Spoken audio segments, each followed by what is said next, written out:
Madame la Présidente, Madam President, Secretary General of the United Nations, Heads of Delegation, distinguished delegates, ladies and gentlemen,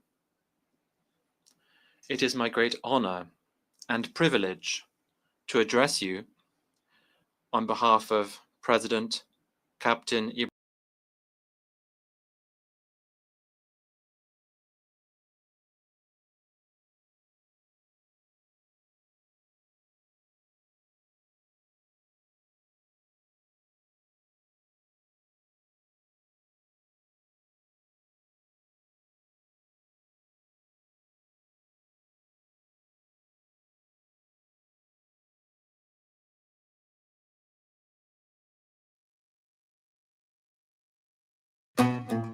Palestine and the question of Palestinian state.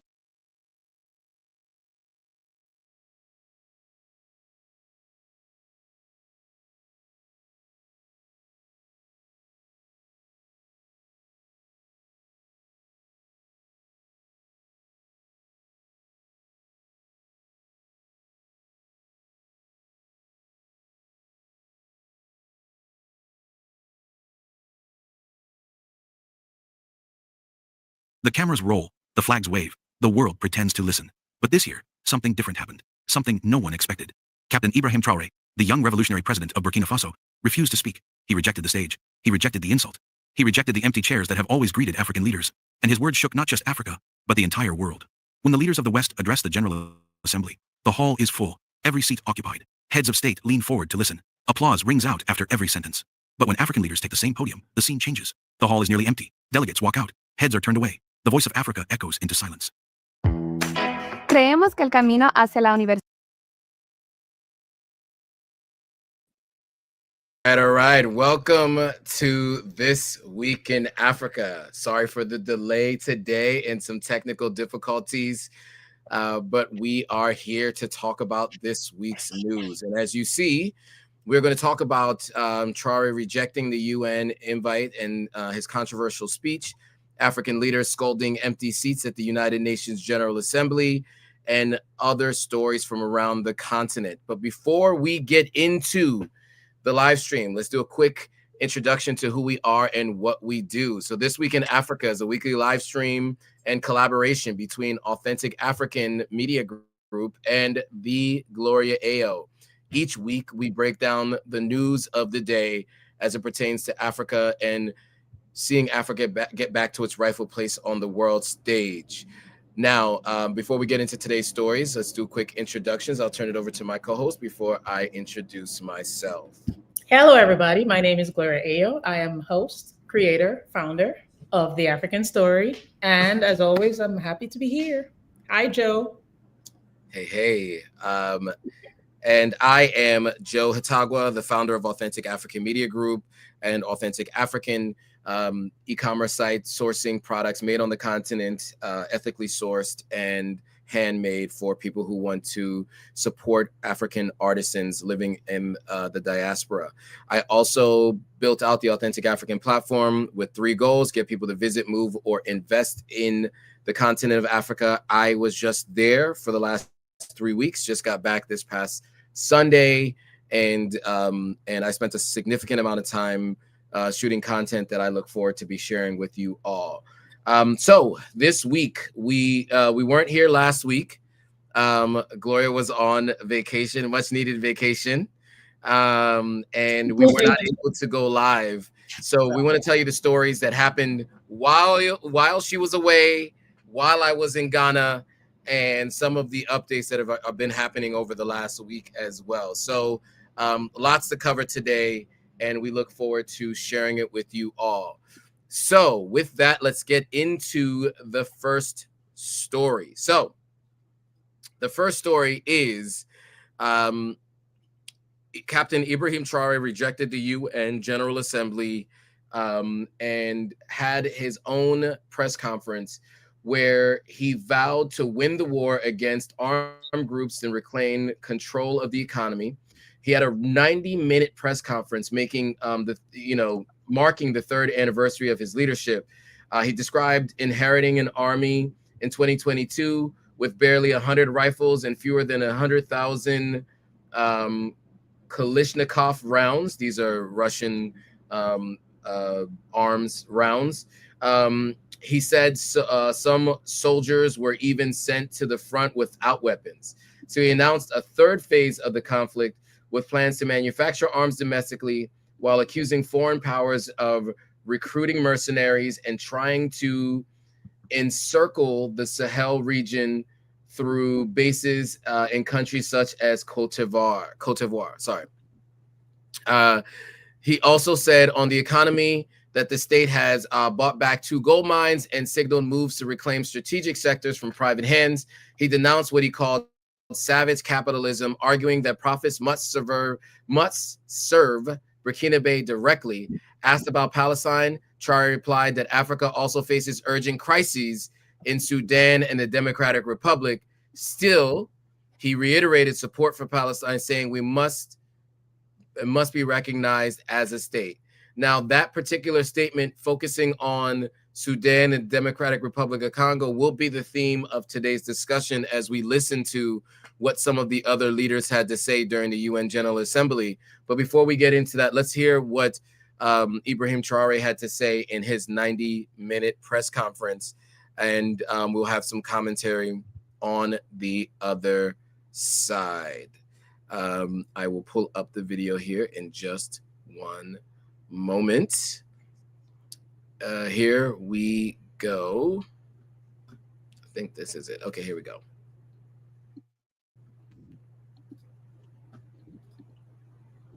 Que nos pays n'ont pas besoin d'être militarisés. C'est leur conception. Nous sommes comme des enfants, c'est eux qui doivent venir s'asseoir, faire la sécurité pour nous. C'est un État. Pourquoi on ne va pas reconnaître un État palestinien? Ce qui se passe, c'est très grave. Je pense que l'État palestinien existe et doit exister. Sinon, cette guerre ne finira jamais. Le capitalisme ne peut qu'être sauvage. Si vous laissez le capitalisme se développer à un certain niveau, finalement, vous allez vous perdre. Il faut essayer au maximum de mettre les gens à un certain niveau. Tant qu'il y a la richesse, que ce soit bien réparti. Nous avions une... We have an ideology that we began to implement, revolution. I think that when you decide to start a revolution, you have to get ready for it. It's logical that they surround us in the fight for the foreign interest, and it's up to us, if we decided to do a revolution, to do everything possible to ensure that this encirclement is not something that takes over, right? Basically, he had a lot to say. I realize that this is all in French, so it'll be hard to kind of keep up and read it all. So I think you guys got the point. If you want to watch the interview and the conference or in the press conference, you can check out the video on in the description of this video. So with that, let's get right into commentary on him missing the United Nations, even though he did have a representative there who did address the UN.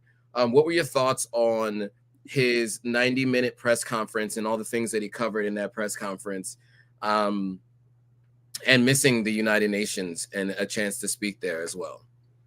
Yeah, so regarding the conference, I mean, this is just basically a way to, and this is what leaders do, obviously, which makes a whole lot of sense. Basically, a way to let you know, hey, we're reasserting authority or letting you know what really is going on. And of course, as we know, Traoré has gone against things that are not favorable to his people, even if it means not aligning with the West. So the speech, basically is him just talking about their plan, or him using the opportunity to reiterate his stance as far as having Burkina Faso completely independent of Western influence. Because at the end of the day, if some external actor is controlling your economy, you don't have any sovereignty. So this is his way of making it known that domestically, Burkina Faso is doing what it can to ensure that its grip is tightened, and really that Burkina Faso is not to be played with.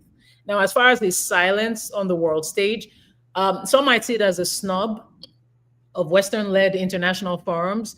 But whether this is real or speculative, we cannot deny the symbolic impact. Burkina Faso under Traoré is not afraid to break diplomatic convention because they prioritize their sovereignty.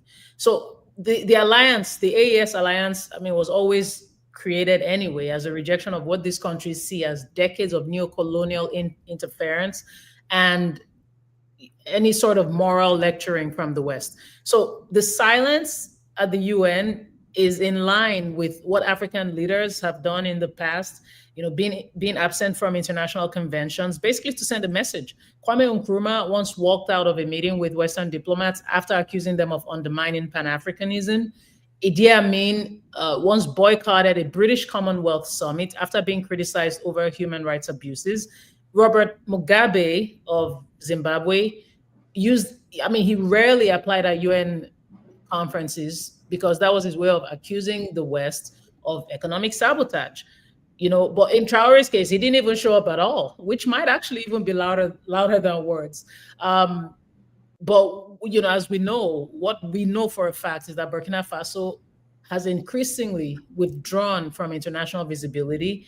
And I mean, they've even declined press interviews. They've limited foreign NGA operations. They're more focused on strengthening, if they're going to have, you know, external forces involved, they're more interested in alternative global powers such as Russia. Yeah, all good points. And I'll just say, you know, one of the things that, you know, we were researching this in the other day when we were talking about these stories. You know, you basically ask to be able to speak, and they give you the ability to speak, right? Yes.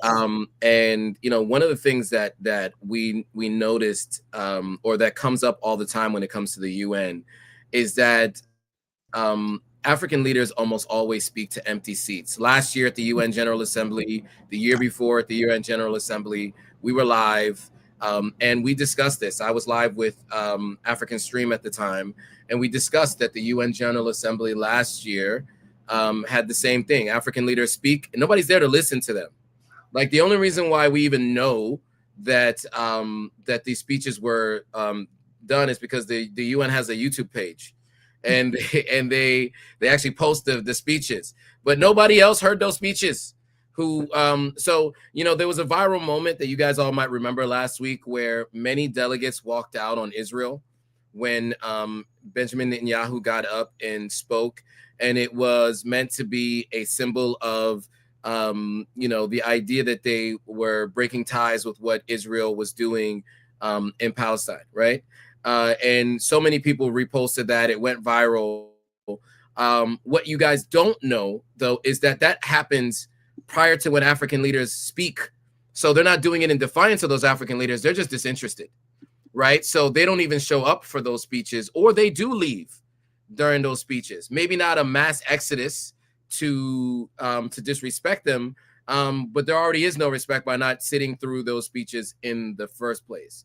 And so, although all these African leaders were grandstanding, had a lot to say, it basically fell on deaf ears, and the only people listening to them were the other African leaders who also were waiting for their turn to speak, right? And so I do think you have to keep that in mind when it comes to the United Nations. You know, many of these leaders were speaking about making sure that we had a seat at the table, et cetera, et cetera. But you also have to understand that none of these folks were even listening to what they had to say. I do want to get into a little bit about what was discussed, and then I will play a video for you all that kind of speaks to what they focused on. So many of the African leaders at the United Nations focused their speeches on calls for systemic UN reforms, especially demanding a permanent African representation on the Security Council.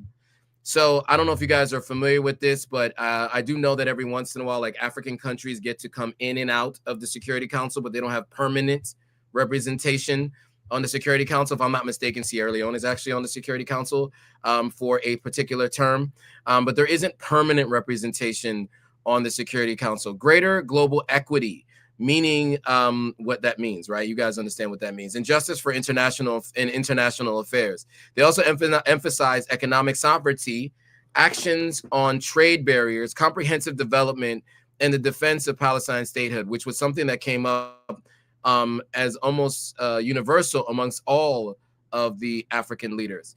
And then, of course, rights and broader global conflicts. So, however, despite severe ongoing humanitarian crises in countries like Sudan and Democratic Republic of Congo, in-depth discussion or advocacy for solutions concerning wars and conflicts within Africa itself was largely absent from their remarks. So, again, key African leaders discussed UN Security Council reform. Multiple leaders demanded that Africa be granted at least 2 permanent seats with veto power and non-permanent seats to address the imbalance of power in global governance and better represent African interests.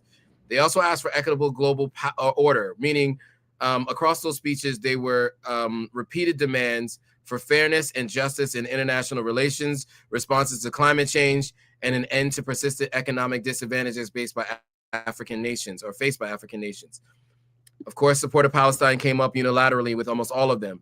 African leaders, including Nigeria's vice president and Senegal's president, spoke out strongly against Israel's actions in Gaza and called for the legitimate right of Palestinians to be respected in accordance with international law. What was missed was discussion of African wars. There was minimal focus on home conflicts.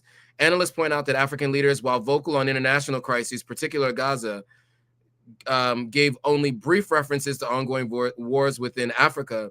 The conflicts in Sudan and the DRC, both resulting in thousands of loss of life and humanitarian disasters, were not substantially addressed or advocated during the UNGA speeches.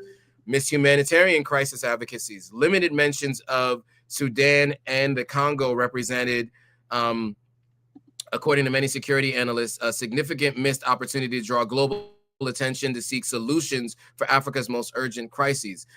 Institutional leadership gaps, the absence of detailed discussion about African conflicts is seen as a reflective of a broader institutional weakness within African multilateral organizations and lack of African leadership at key negotiating tables with external powers, often leading peace efforts for these crises outside of the continent and not with African leaders. And in complex geopolitical involvement. So really, there was a lot to say about what happened outside of the continent, but not enough to say about what happened on the continent. I'm going to play a quick video that's like a quick, brief clips from a few different African leaders and what they focused on. And then we will have some commentary on the other side.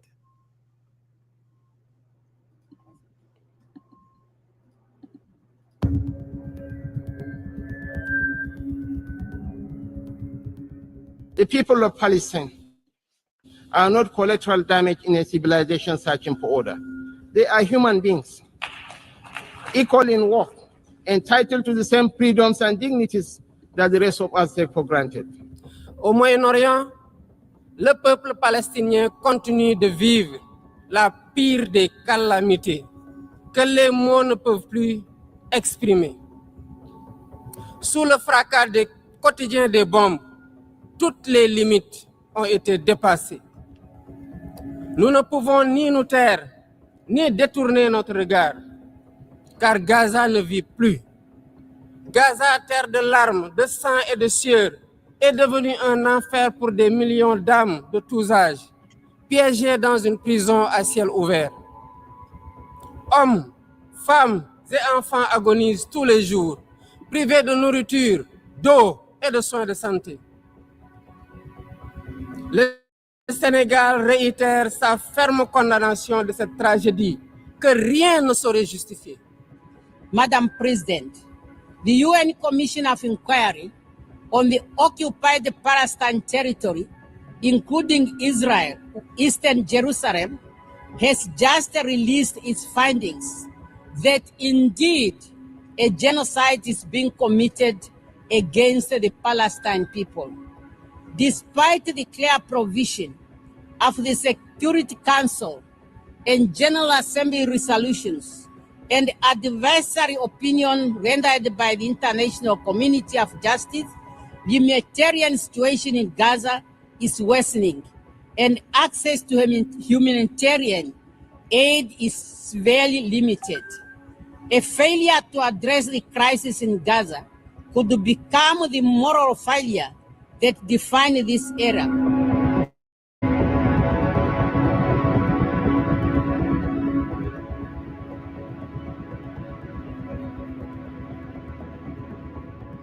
All right, so back to this topic here. So Gloria, what are your thoughts on the heavy focus on what is happening in Israel and Palestine and the missed opportunity to discuss DRC, Sudan, and many of the other challenges facing the continent of Africa?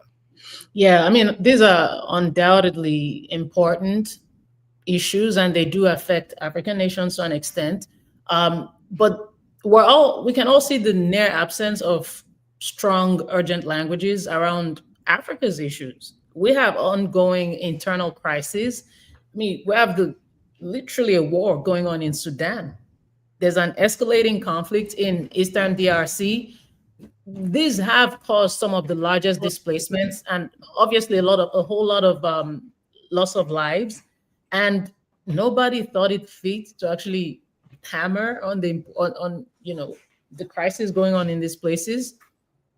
I don't understand it. The war in Sudan alone has displaced over 7 million people. The DRC, I mean, people are facing ongoing violence from militia. We're having loss of lives. We're having essays, exploitation of natural resources, and that's not urgent. The Sahel, where thousands have lost their lives due to terrorism and displacement, nobody's talking about that. And this might explain Traoré's silence. Perhaps he realizes that the UN no longer offers solutions. It feels like all we do is talk. So if they're not getting these emergencies, if they're not centering them on such a high-profile stage, Africa risks reinforcing that global perception that what's going on in our crises are politically inconvenient, even to our own leaders. Yep. So basically now we're seeing where leaders are prioritizing, it feels like they're prioritizing external validation over the crisis going on the continent. It's so disappointing. What's going on in Gaza is important. What's going on in Africa is extremely important too. And if they don't speak up for us, who will? 100%. And, I do think it was a missed opportunity. There will be enough people talking about what's happening in Palestine. And so, and I do think, as you said, I think it's important to take a stance as a leader and to talk about these things. But again, what's happening on the continent of Africa has had as great of an impact on African people as what's happening in Palestine is having on Palestinian people. And it is important to talk about all things. I think leaders in the past have done a great job of doing that. When you think about many former African leaders, they did talk about the fact that, a free Palestine is on par with the free Africa, right? And many people talked about things in that way. But there was two conversations happening, right?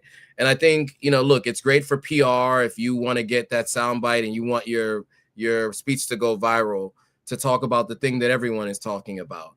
But I think it would have been a great opportunity to then pivot from that discussion to how there are other lives being displaced on the continent. Many hundreds of thousands of lives have been lost in the 2.5-year span in Palestine. So to be clear, we are all very aware of that, and that is not okay. However, I think it's also important, and I see that my video is frozen. It is also important to mention that the same is true for multiple countries on the continent of Africa. Many hundreds of thousands of lives have been lost, and many hundreds of thousands, and millions of people have been displaced. The numbers are on par, maybe even larger on the continent, in many cases larger, in similar timeframes, right? And so I do think it's important that we do call these things out and look for solutions. And the other piece to this I think that was really important is, the idea that Africans get up and speak to a group that don't really listen to them, right, does lead most people to believe that what this assembly is meant to do is just to have like a TED talk. You know, it's not really meant to actually come up with solutions. It's just meant to give a speech for social media, you know, stuff that you could use for later. That's how people feel when they watch these speeches. Mostly nothing comes out of these conversations on stage, like in terms of ways to fix what is happening. So if you're going to draw a spotlight at least to injustices happening in the world, you should be drawing a spotlight to what is happening in your own backyard. And I think we both agree on that. And I think that many who were watching feel the same way. I think to further that point, and to the point that I made earlier about leaders in the past, there's a ton of videos right now talking about what the African leaders were focused on, and what it speaks to many. This video that we're going to play now, what it speaks to is the fact that most people are focused on how African leaders have focused on what's happening in Palestine, and in Israel, and does not speak to anything happening on the continent. So I want to play this video, a portion of this video, because it is pretty long. But I'd love to get your thoughts on this video as we watch it, and we'll have some commentary on the other side.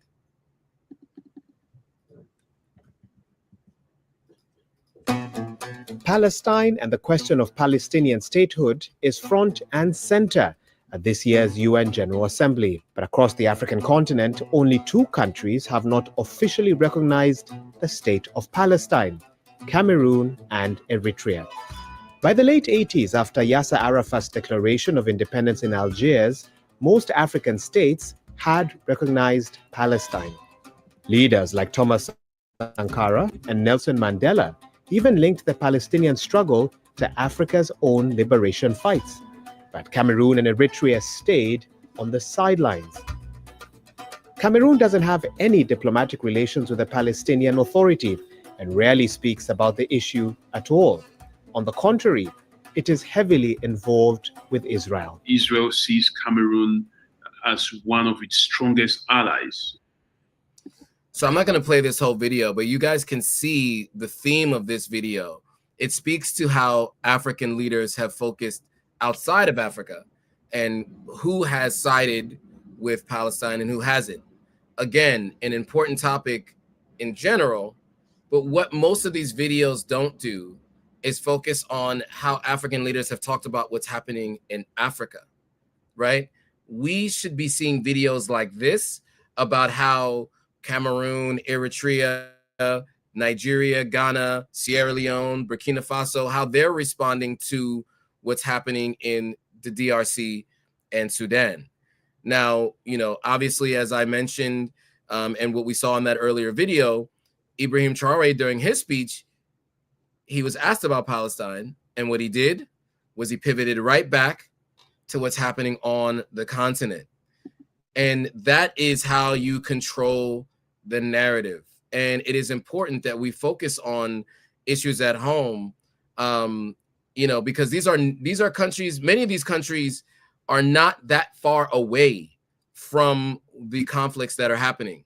And what you don't find is many countries who neighbor these countries even talking about these things in a public format where they should be. And so I just wanted to play that video because you see the focus was not on African problems, but how African leaders were focused on problems that are happening outside the continent. Any thoughts on this video or what was mentioned here, and any additional thoughts? I know we talked a lot about this, but I didn't know if you have anything else about this particular video. Yeah, I mean, Cameroon and Eritrea choosing not to align. And I'm glad you pointed that out, that Traoré first talked about how African crises are not talked about enough before he now gave his opinion on the situation in Gaza. That's exactly what we expect. We're not saying don't talk about these issues, but we have more urgent needs. For instance, the vice president of Nigeria, sorry to digress real quick. The vice president of Nigeria, Shatima, is talking so passionately about Palestine, but we have crises in Nigeria with the terrorism going on. it's become such an issue that it's even gone on to, I mean, now you have people from the West actually concluding that that is some kind of religious thing going on. That's religious terrorism. Of course, people have fought back and said, no, Muslims are also affected. We know right now Nigeria is a Muslim state. So, and you know, this is why when people say in the interest of sensibilities, you know, things have to be balanced. But I get, you know, you prioritizing what's going on in Palestine, but we have crises going on in Nigeria, literally as we speak. And that would have been a great opportunity to address that as well. But back to Cameroon and Eritrea, I mean, this was a political move. Cameroon and Eritrea have, I mean, Ethiopia, when Ethiopia had its crisis, I mean, I think that was mentioned in that video, Palestine showed support to Ethiopia, and Eritrea saw that as a message, and now Eritrea has since aligned with Israel. And Cameroon is, I mean, these two countries are clearly outliers as far as African diplomacy is concerned, is at least as it relates to what's going on in Gaza, but it's strategic. They're basically just choosing who they align with. That's all that is. Yeah, yeah. And I think that the idea is that, the phrase is, we know where their bread is buttered, right? And so, that is why they made those alliances. But again, Africa should be the focus of these leaders. And, I think we hope to see that, that it does continue to improve with people like Ibrahim Traoré leading the way. So now, moving on to stories from other stories from around the continent. I think next we can talk about Madagascar dissolving its government after deadly youth protests. So just a little bit of context for what's been happening if you guys aren't aware. Massive anti-government protests have engulfed Madagascar, with young people leading demonstrations in the capital over persistent water and power cuts. The unrest, which began last Thursday, turned violent over the weekend, with clashes between protesters and security forces, reports of looting and property damage. At least 5 people have reportedly lost life, though official figures remain unconfirmed. Demonstrators, many wearing masks and symbolic straw hats, blocked roads and demanded action from the government. The president sacked the emergency minister and condemned the violence, but protesters said that was insufficient. The crisis highlights the island nation's infrastructure challenges and growing public frustration. I'll also mention that the president was forced to dissolve the government following those protests, and at least the number has gone up to 22 people who have lost life and hundreds were injured. So we're going to play a bit from this video, and we'll have some commentary on the other side.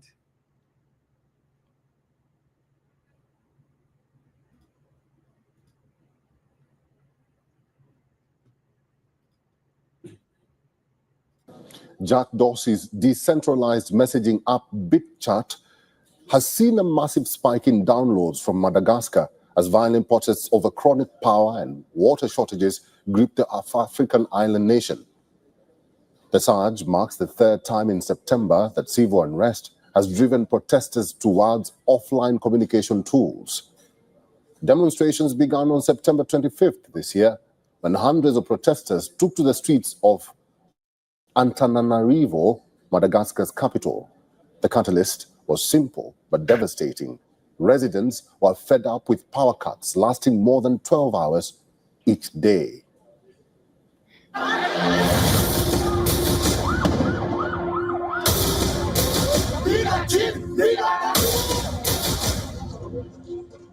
Madagascar descended into chaos on September 25th over repeated water and electricity outages, with police firing tear gas and rubber bullets at protesters in the capital Antananarivo, which spiraled into chaos with looting and arson. Police patrolled the capital in large numbers, from early morning after authorities banned the demonstration the day before.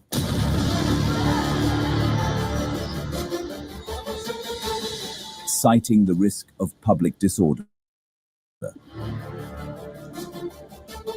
But the protesters defied the call and tried to break through a police barricade to reach their planned meeting point in the Ambohijatovo district in central Antananarivo.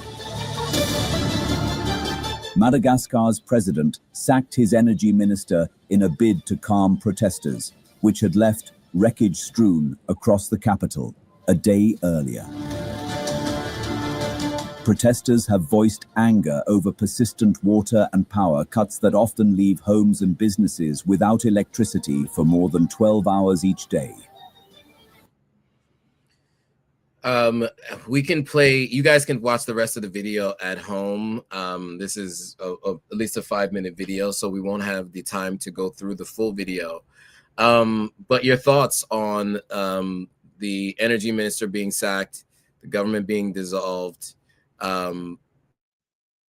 is that enough? And what are your thoughts here on the protest itself?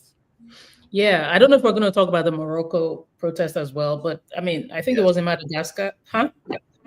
Yes, we will. Yeah, not to preempt, sorry. But I think it was in Madagascar where they said, no, at this point, we want the president out.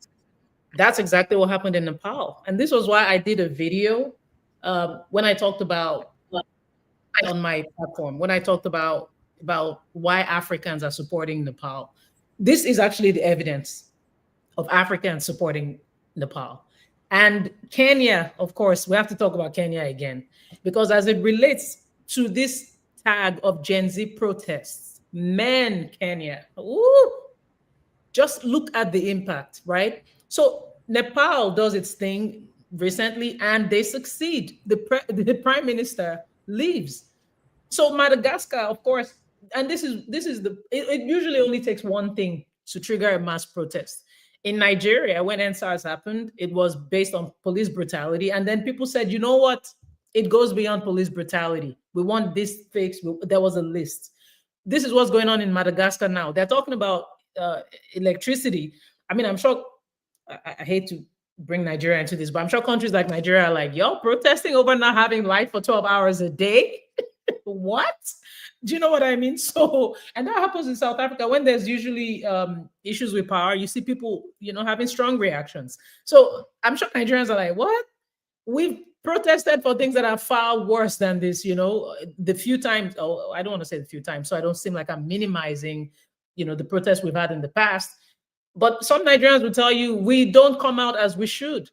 And this is not me trying to suggest anything, but I stand with the people of Madagascar who are standing on business and requesting that which is their right. It's not a privilege. This is their right. I stand with you, Madagascar. I stand with any country that speaks against things that, you're taking from the people's commonwealth. This is the country where people, the citizens have suffered decades of extreme poverty, weak infrastructure. There's a high corruption rate, frequent breakdowns in public service delivery, and we want them to be quiet. You can only push the people so far. And for it to be the Gen Z generation doing this, hats off. You go, Madagascar.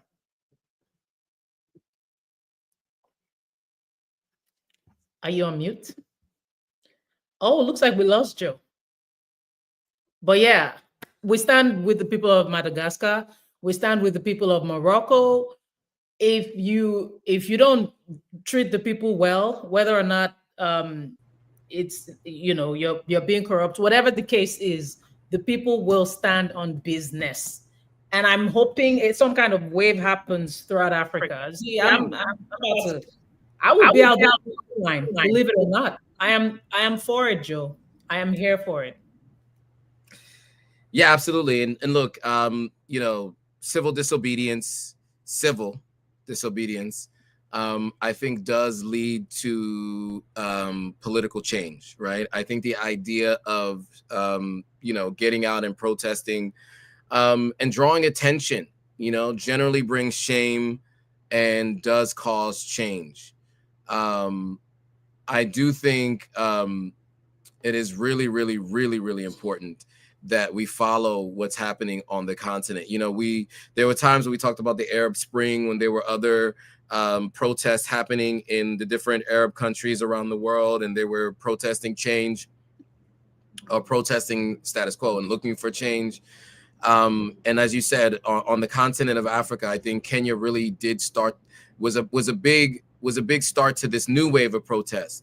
But shout out to the folks who protested in Nigeria for the End SARS movement, you know, and of course that ended up in loss of life, unfortunately, back in 2020, if I'm not mistaken. It was, yeah, 2020. And, you know, and we've seen protests all around the continent. You know, in the United States, I think we get the benefit of the freedom of speech and freedom of assembly, right? And that is something that many people in the United States take for granted. Around the continent, not every constitution has these amendments or elements to their constitution that allow for these things. And so many times they're met with military force or political force or police force. And so these are really, really brave individuals who are, you know, speaking up for their beliefs and looking for change. And what we're seeing is some change is happening. Look, you know, Ruto last year fired his entire cabinet, right? He did not step down, which is what they were asking for. At the very least, there was some change, some, I would say, adjustments made. And so you can see that these protests do encourage change and adjustments. You know, full-scale change will have to be done at the ballot box in countries that actually have free and fair elections.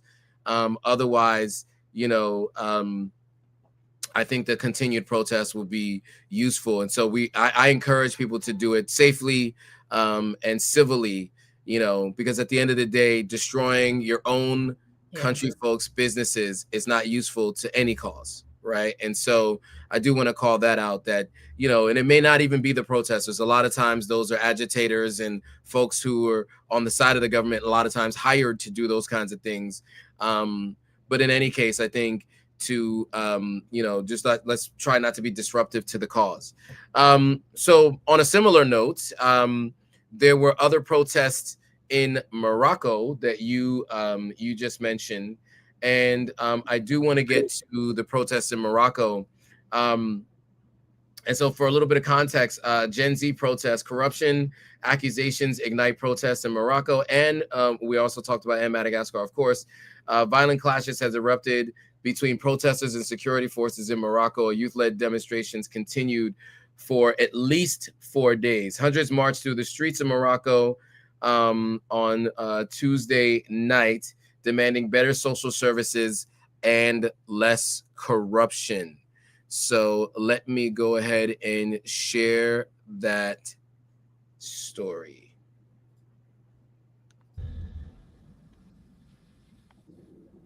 From Morocco to Madagascar, young voices are rising in protest against corruption. In Morocco, nationwide demonstrations are taking place over failing schools and hospitals, while in Madagascar, thousands defy security crackdowns, demanding lasting fixes to power and water shortages. Demonstrations in Morocco calling for better education and healthcare have escalated into violent clashes with security forces, now in their 4th consecutive day. Crowds filled streets at least 11 cities, accusing the government of corruption and prioritizing international sporting events over basic public services. Many protesters drew a direct link between the country's fragile health system and the heavy spending ahead of the 2030 FIFA World Cup, chanting "Stadiums are here, but where are the hospitals?" The movement, led by the groups such as Gen Z 212 and Morocco Youth Voices, is being fueled online through platforms like TikTok, Instagram, and the gaming app Discord. Responding to the escalating dissent, the governing coalition issued a statement signaling openness to dialogue. It pledged to engage young people within institutions and public spaces to find realistic solutions.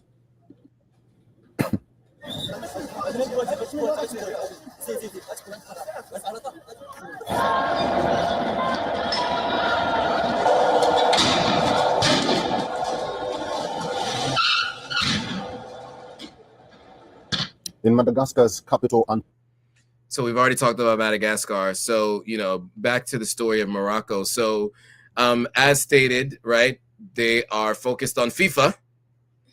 And the people said, where are the hospitals, right? So what are your thoughts on the protest in Morocco and for multiple days straight on the allegations of corruption. Yeah, and again, it would only take one or two things, that people will focus on, and then they're like, you know what, we need you to fix this entire situation, because it's not even working anymore, obviously. What I find impressive about this is that it's actually even a leaderless. There's no leader. There's no necessary, like in Nepal, you had a face. There's really no face for this. It's decentralized. And it also shows you the power of social media, because it was through social media they were able to galvanize people. TikTok, Instagram, these are people who have come together, the Gen Zs again, coordinating this protest, sharing their videos, sharing their grievances. It's a lot of chaos when it comes to their public welfare. There's some corruption in their government. And some would tell you this is actually the largest protests that Morocco has had in years. There was one in between 2016 and 2017, the Reef protest. So some people are actually making comparisons with that. So shout out to Morocco for, I guess they protest every decade, at least one protest a decade. But the main thing here is that, again, there are issues with infrastructure. There's a high corruption rate. Morocco is making all these strides, which we have addressed some of it, and it's pretty impressive as far as sports. The things they've prioritized. It's pretty impressive. But what is the point of doing all that if you have urbanites, if you have Gen Zs feeling left behind? If the unemployment rate is high, if university graduates cannot find decent work, even informal work is hard to find, what do you expect? So this economic stagnation is the backdrop for what we're seeing in Morocco. And again, power to the people. Absolutely, power to the people. Look, I said it before, and on the last story, I guess I'll say it differently. I think it's I don't want to understate how difficult it is to go out and protest knowing there's a possibility that you can be unalived, right? I know that's a possibility here in the United States, but at the very least, I think most people feel like there are some checks and balances. When we're talking about other countries where it's not a part of the Constitution, right? And you have people doing this, they are going out there to risk their lives because they believe in this so much. What you see is a wide use of technology to communicate, which I think is really important. And I think it shows that that allows for many people to organize without having a central leader. As you mentioned, there isn't one central leader, but all these folks can prioritize and organize and figure out what they want to speak to. Yeah, I mean, look, the government of Morocco says they're willing to have dialogue. Let's see what dialogue looks like and see what change comes of it. But I like to see this this type of response because we haven't had that before. I think when you talk to people of, yesteryear, the previous generation, a lot of them just threw their hands up and said, I don't know, what can we do? It's just corrupt. Right. And I think this generation is sick and tired of it, and they're willing to go out there and actually protest it. So I'm happy to see that. I think it's really important to highlight it. And that's why we highlighted those two stories today, to make sure that you guys were aware that these protests are happening, and the young people on the continent are standing up. So those of you who are thinking about the continent and you're trying to figure out where you want to live, what causes you want to be involved in, where do you want to invest your dollars, what is the sentiment of the people on the ground, you're hearing it and seeing it, and you're noticing that there is a wide use of social media to communicate these things. So even though the continent is about 40% online, those who are online have found a way to organize. And so I think that should be a bright spot here, to look at the fact that, technology is being utilized properly. And, those of you who are thinking about the continent and wondering where it is in terms of its development, I think this is at least one, one bright spot. People are aware, they're not giving into the propaganda and they're sharing what needs to be shared and getting out and doing something about it. Okay, so now we are running low on time. So I think what I want to do is skip to some of the stories in headline form instead of going through any more videos.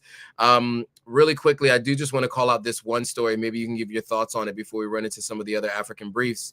But the Netherlands and Uganda reached deals on centers for rejected asylum seekers. Outlined in a letter of intent, it will see African migrants deported from the Netherlands to a transit center in Uganda en route to their home countries. What are your thoughts on this story? Well, I mean, it's Uganda. Uganda has chosen to be a dumping ground, respectfully.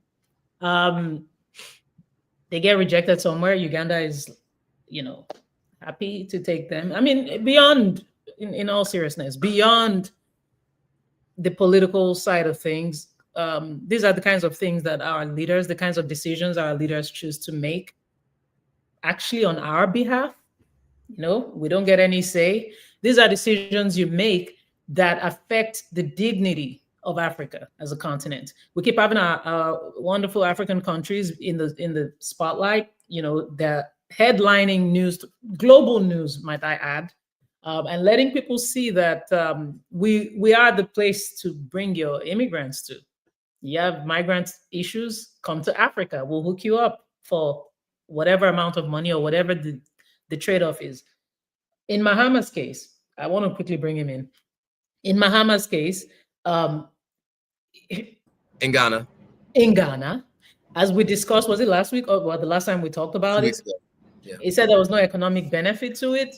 But guess what? We're going to talk about that shortly. The trade-off is what? Trump has reduced some of the visa restrictions on Ghana. So there's always something.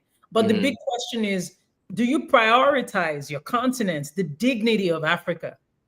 For how much? We have all the resources. What is the issue? I don't understand these partnerships. When we do partnerships with these Western countries, we sell out our people. And this has been the story throughout our history. It's just very sad to see. Yeah, good point. And on that note, that was the next story. So Trump has reversed the visa restrictions on Ghana last week. They can now apply for 5-year visas again, removes the controversies around immigrants from the U.S. So 2 weeks ago, we reported on the fact that Ghana accepted some migrants from third-party countries. And as you said, the story from Ghana was that it was a Pan-Africanist move. Ghana has always accepted other Africans to their country. And they also mentioned that they did not take any money from the United States in order to take these migrants. But it does look like there was a bit of a quid pro quo because these visa restrictions have been listed or have been lifted. Any additional thoughts on that since you brought it up in the previous story? Yeah, same thing. We need our dignity restored. If you want to do your partnerships or whatever it is, don't drag the continent into it. It's not a very good look for us. And I guess Mahama felt he had to do what he had to do, but I'm not a fan of that move. I will just say, I would like citizenship in Ghana, so I will decline to speak on this particular story. So Mali, Burkina Faso, and Niger jointly announced they would withdraw from the International Criminal Court, the ICC, intensifying an ongoing dispute over sovereignty, perceived bias, and regional dynamics of justice. Any thoughts on the AES announcing that they're going to withdraw from the ICC? Yet another move by the AES to distance itself from the West. And that's why I say, when you think about the dignity of your people, that should be priority. And that's what the AES is doing. Yeah, I imagine that the AES will be a part of BRICS very shortly. I can't imagine that will not happen. Yeah. I would be on the lookout for that. They are removing themselves from Western blocks. I mean, the United Nations includes many countries, but I do think as there is a NATO and there are other regional groups that work together on trade, I do expect to see the AES at some point joining BRICS. So stay tuned for that prediction. I do believe that will be happening. Stay tuned on that. Okay, so Bobby Wine cleared to run for president in January. You want to give a little bit of background on this and what that means? I mean, as we know, Museveni has been in power only since 1986. So, yeah. In Uganda, by the way. In Uganda. Just for those of you who aren't aware. Yes, in Uganda. Bobby Wine is the strongest opposition to Museveni, and he's been locked up. Matter of fact, there was a documentary on his story a few years ago. He's been locked up many times. He's been, I mean, and it's not just him. Other opposition members have actually also faced this suppression. And recently, I think we did report that Bobby had been removed and was not allowed to run, as has been the rhetoric throughout Africa, unfortunately, Tanzania, different countries, Cameroon. And to now lift that is wonderful. But I hope that it means the people's votes will actually count this time, Museveni. It's time for you to retire. I mean, it was time for you to retire long ago, but the Chinese proverb that says the best time to plant a tree was yesterday, the second best time is today. Bro, take a walk. Let the people, get the freedom they deserve. And this is why leaders like Idi Amin get glorified, because you have a Museveni in power. Thank you, Joe. Are you trying to get Ugandan citizenship too? I'm not, but I have friends there, so I want to. But the people that I know there are very much in support of Bobby Wine for sure, and yes. I think many people are. He's one of those figures that have really galvanized the youth. So I hope to see that this actual, chance to a real chance for him to run and win. Let's see what happens in the election in January. Malawi election. The 85-year-old is returning to the job he held until 2020 when he lost in a rerun ordered by the court. What are your thoughts about this? So when I talk about glorifying of Idi Amin, it's things like this. I mean, in Nigeria, you have Abacha being glorified. And when Abacha was in power, people were horrified, it seemed. In this case, so what happens, what I've seen with African leadership is that people look back to the past with longing. When you have the current government in power doing way worse, it's like it gets progressively worse. An 85-year-old man being brought back, I mean, that's the people's votes have to count. And that I am excited for, because I was afraid, I don't know, I thought that some corruption would come into play, but the people's votes seem to have counted. And that is the most important thing. That's who they elected. I just hope that he's able to deliver on his promises. And hopefully we can get a younger crop of leaders going forward. But hopefully while he's in power, he's able to perform. There it is. Yeah, I mean, look, we've talked about this on a couple of occasions. We need younger leadership, period, on the continent. And not just on the continent, everywhere in the world. But the continent is where we're focused on. So that's what we're talking about. But yeah, it's obvious. It's needed. Some of these folks that have been in power for 30, 20, 40 years. Obviously we need new ideas and we need new leadership. And if we want to progress into the 20th century and beyond, the 21st century and beyond, we do need to have young leadership. So yeah, we'll leave it at that. So those are the stories. I'm sorry. The youngest leader right now on the continent is Diomaye Faye, correct? Yes, I think he's slightly younger than Ibrahim Traoré. Are you impressed? Next story. Age doesn't necessarily mean that we will be impressed by their leadership. Let's be clear. Yes, I mean, I will say the people of Senegal have spoken, and many of them are disappointed by the youth leadership in Senegal, and that is unfortunate. I spoke to someone yesterday I went to an event, and there are a lot of Senegalese that work in the restrooms at these clubs here in the United States, and they pass out the paper towels and stuff when you wash your hands. And I spoke to someone and asked her, and she was very disappointed with him. And she's obviously living here in this country trying to make a living, but I thought it was really interesting to hear her viewpoint. So youth does not necessarily mean new ideas. and doesn't mean that everyone is going to be excited about their ideas. I think we just need new leadership. Youth could mean new ideas, and we hope that the two do happen. Yes. Any other thoughts before we go?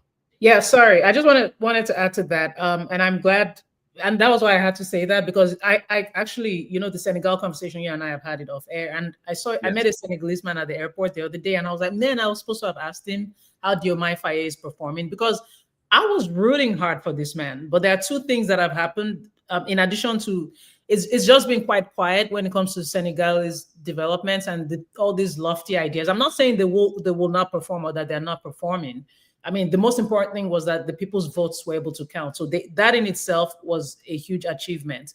But two things, you know, the representation at the White House, I didn't quite like that conversation with Trump.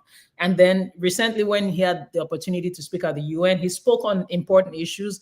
But again, as we discussed earlier, failed to talk about deep issues affecting our continent. So I just expected more and better from him. That's all. And there you have it.